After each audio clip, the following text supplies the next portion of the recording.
Hello મિત્રો, કેમ છો? મજામાં જશો તો આજે આપણે નીકળી ગયા ધક્કાવાળા મેડીમાના દર્શન કરવા માટે મોરબી. તો તમે બ્લોગમાં બન્યા રહેજો. ને આવી ગયું ડીમાર્ટ ને કહી દીધું બાય બાય ને આવી ગયા મયુર પુલ ઉપર ને મણિમંદિરનો નજારો કંઈક આવો છે, તમે જોવો. તો આપણા એવા મોરબીની પ્રખ્યાત દાબેલી એટલે કાનાભાઈની દાબેલી ખાવા આપણે પણ પહોંચી ગયા હતા આજે, કેમ કે આપણે તો તમે પણ એકવાર ચોક્કસ મુલાકાત કરજો કાનાભાઈની દાબેલી ખાવા માટે, કેમ કે મોરબીની બેસ્ટ દાબેલી બનાવે છે અહીંયા. તો દાબેલીને એન્જોય કરતા નીકળી ગયા આપણે ધક્કાવાળા મેડીમાના મંદિર તરફ. હવે સો ગાઈસ, તમે પણ ધક્કાવાળી મેડીમાનું મંદિર ન જોયું હોય તો કોમેન્ટમાં લખી નાખજો જય ધક્કાવાળા મેડીમા. સો ગાઈસ, ફાઇનલી પહોંચી ગયા છીએ આપણે ધક્કાવાળા મેડીમાના મંદિરે, અને તમે પણ જોઈ લ્યો અત્યારે રવિવાર છે એટલે પબ્લિક પણ બહુ જ હોય છે, અને આપણે કંઈક અંદરથી ને પણ તમને દર્શન કરાવી દેવી.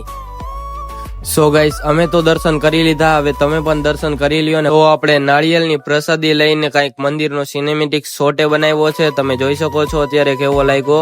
અને નીકળી ગયા ડાયરેક્ટલી શમશાનવાળા મેડીમાના મંદિર તરફ. તો તમને બતાડું શમશાનવાળા મેડીમાનું મંદિર. સો ગાઈસ, ફાઇનલી અમે ચાર ભાઈબંધ પહોંચી ગયા છીએ શમશાનવાળા મેડીમાના મંદિરે, અને આ મંદિર આપણે મોરબીના વિસીપરા અંદર આવેલું છે. સો ગાઈસ, અહીંયા પણ દર્શન કરીને આપણે નીકળી ગયા હતા ડાયરેક્ટલી ડીમાર્ટ તરફ, કેમ કે આપણે ડીમાર્ટથી લેવાની હતી મેગી. તો ફાઇનલી પહોંચી ગયા ને મેગી લઈ લીધી છે. વ્લોગ સારો લાગ્યો હોય તો લાઈક, શેર અને સબસ્ક્રાઇબ કરી દેજો.